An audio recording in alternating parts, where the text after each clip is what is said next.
Hello friends, welcome to Ramya channel. இன்றைக்கி நம்ம என்ன ரெசிபி பார்க்க போகிறோன்னா, ஒரு சூப்பரான ஈஸியான லட்டு ரெசிபி தாங்க பார்க்க போகிறோம். அவளை வச்சு லட்டு எப்படி பண்ணுறது அப்படிங்கிறத இந்த வீடியோவில் நாம் பார்க்க போகிறோம்.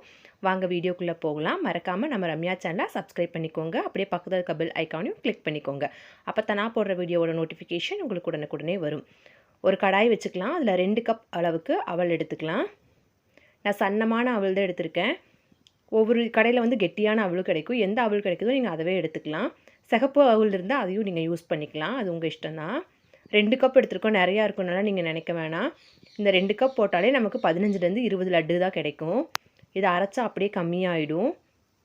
நல்லா சூடேற அளவுக்கு வறுத்தா போதும். நிறம் மாறணுங்கிற அவசியம் கிடையாது. நம்ம போட்ட அவல் வந்து நல்லா சூடேறணும். சூடேறின உடனே நம்ம அதை இன்னொரு மிக்ஸி ஜாருக்கு மாற்றிக்கலாம். இன்ஸ்டண்ட்டாக ஒரு ரெசிபி பண்ணணும் அப்படின்னா நீங்கள் இதை வந்து ட்ரை பண்ணலாம். ரொம்ப ஈஸியாகவும் இருக்கும், சீக்கிரமும் செஞ்சிடலாம். ஸ்கூல் விட்டு வர குழந்தைகளுக்கெல்லாம் இது மாதிரி செஞ்சு கொடுத்தா ஹெல்த்தியாகவும் இருக்கும், நல்லா வயிறு ஃபுல்லாகும். இப்போ நம்ம வறுத்து வச்ச அவளை வந்து மிக்ஸி ஜாருக்கு மாற்றிக்கலாம். இப்போ ஒரு கைப்பிடி அளவுக்கு நடக்கலை எடுத்திருக்கேன், வேர்க்கடலை. அதையும் நல்லா வறுத்து எடுத்துக்கலாம். ஒரு கைப்பிடி அளவு சேர்த்திங்கனாலே போதும் 2 கப்புக்கு. நான் பச்சைக்கடலை எடுத்திருக்கேன், நல்லா வறுத்துக்கலாம். நீங்கள் கடையில் வறுத்த கடலை கிடைக்கும், இருந்தாலும் அதை ஒரு டைம் ஃப்ரை பண்ணிக்கிட்டிங்கன்னா நல்லா வாசமாக இருக்கும். ஃப்ரை பண்ணியாச்சு. இப்போ இதையும் நாம் அந்த அவளோடவே மிக்ஸி ஜாரில் ஆட் பண்ணிக்க போகிறோம். நடக்கடலை சேர்த்துறதுனால லட்டு வந்து ரொம்ப ஹெல்த்தியாகவும் இருக்கும், நல்ல வாசத்தோடவும் இருக்கும். அதுக்காக தான் இந்த நடக்கடலை பருப்பு சேர்த்துறோம். நீங்கள் பாதாம் இருந்தால் பாதாம் கூட ஆட் பண்ணிக்கலாம், அது உங்கள் இஷ்டம்தான். ஆனால் நடக்கடலை பருப்பு வந்து நல்ல டேஸ்ட் கொடுக்கும். அடுத்து நான் 1 கப் அளவுக்கு துருவின தேங்காய் எடுத்து வச்சுருக்கேன். அதையும் நல்லா வதக்கி எடுத்துக்கலாம். ஃப்ளேமை லோவில் வச்சுட்டு வறுத்து எடுங்க. நம்ம தேங்காயை சேர்த்த உடனே சடன்னு சவுண்டு கேட்கும். அந்த சவுண்டு ஃபுல்லாக அடங்குற அளவுக்கு வறுத்தா போதும். கலர் சேஞ்ச் ஆகிற அளவுக்கு வறுக்கணுங்கிற அவசியம் கிடையாது. அதில் இருக்க தண்ணியெல்லாம் வற்றி வரணும், அதுக்காக மட்டும்தான் வறுக்கிறோம். அப்போ தான் நம்ம வந்து செய்யக்கூடிய அவல் லட்டு கெடாமல் இருக்கும், 1 வாரம் வரைக்குமே கெடாமல் இருக்கும். அப்படியே ஆட் பண்ணி பண்ணுறப்போ 1 நாள் 2 நாள்லேயே கெட்டுரும். இப்படி தேங்காயை வறுத்து சேர்க்குறப்ப அந்த அவல் லட்டு வந்து கெடாமல் இருக்கும், அதுக்காகத்தான் நல்லா வறுத்து எடுக்கிறோம். கடையில் டெசிகேட்டட் கோகோனட்டும் கிடைக்குது, அது இருந்தால் நீங்கள் அப்படியே ஆட் பண்ணிக்கலாம், வறுக்கணுங்கிற அவசியம் கிடையாது. பாருங்கள், நல்லா ட்ரை ஆயிடுச்சு. அதையும் நம்ம இப்போ மிக்ஸி ஜாரில் ஆட் பண்ணிக்கலாம். இது கூடவே ஒரு 2 ஏலக்காய் வாசத்துக்காக ஆட் பண்ணுறேன். இப்போ இது எல்லாத்தையும் நல்லா பொடியாக அரைச்சி எடுத்து வச்சுக்கலாம். ஒரு கப்பில் தனியாக எடுத்து வச்சுக்கலாம். இப்போ இந்த ரெசிபிக்கு தேவையான பாகு காய்ச்சிக்கலாம். 2 கப் அவளுக்கு 1 கப் அளவு நீங்கள் வெல்லம் எடுத்தால் போதும். அதுவே நல்ல ஸ்வீட்டாக இருக்கும். நல்ல தித்திப்பாக வேணும் அப்படின்னா இன்னொரு 1/2 கப் கூட நீங்கள் சேர்த்து எடுத்துக்கலாம். ஆனால் 1 கப்பே கரெக்டாக இருக்கும்.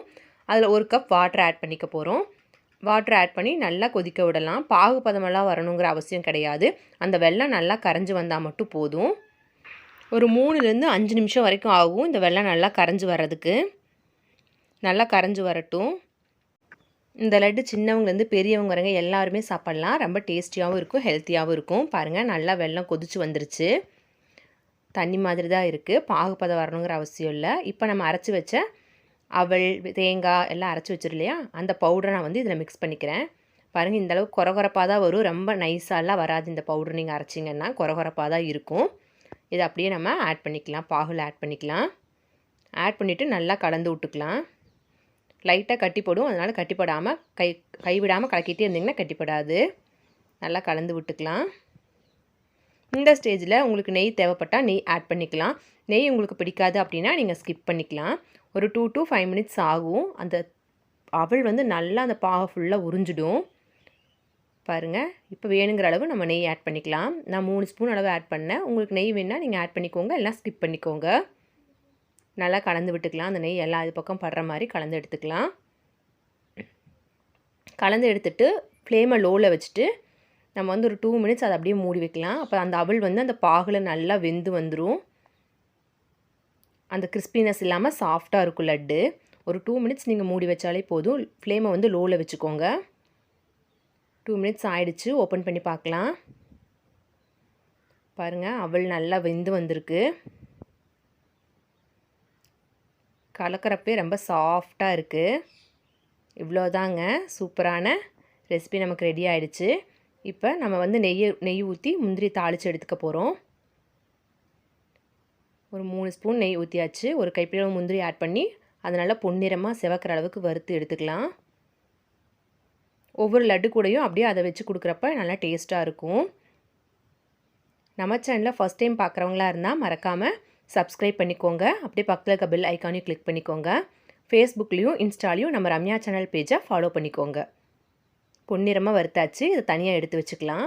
முந்திரிகளை தனியாக எடுத்து வச்சுட்டு அந்த முந்திரியில் இருக்க நெய்யவும் நம்ம இந்த அவல் மாவு கூடயே நம்ம கலந்துட்டு சிறு சிறு உருண்டைகளாக பிடிச்சி எடுத்துக்கலாம்.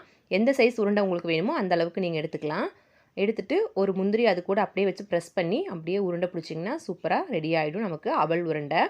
10 மினிட்ஸ் தாங்க ஆகும் இந்த ரெசிபி பண்ணுறதுக்கு. ஈஸியாக பண்ணிடலாம். குழந்தைகளும் நல்லா லைக் பண்ணி சாப்பிடுவாங்க. டிஃப்ரெண்ட்டாகவும் இருக்கும். வெறும் அவல் சர்க்கரையெல்லாம் கொடுத்தா சாப்பிட மாட்டாங்க. இப்படி ட்ரை பண்ணி பாருங்கள். குழந்தைங்க ஈஸியாக சாப்பிட்ருவாங்க. அவங்களுக்கு அவல் தான் சாப்பிட்றாங்கன்னே தெரியாது, ஆனால் சாப்பிட்ருவாங்க. சூப்பரான அவல் உருண்டை வந்து நமக்கு ரெடி ஆகிடுச்சு. இந்த ரெசிபி உங்களுக்கு பிடிச்சிருந்தா லைக் பண்ணுங்கள்.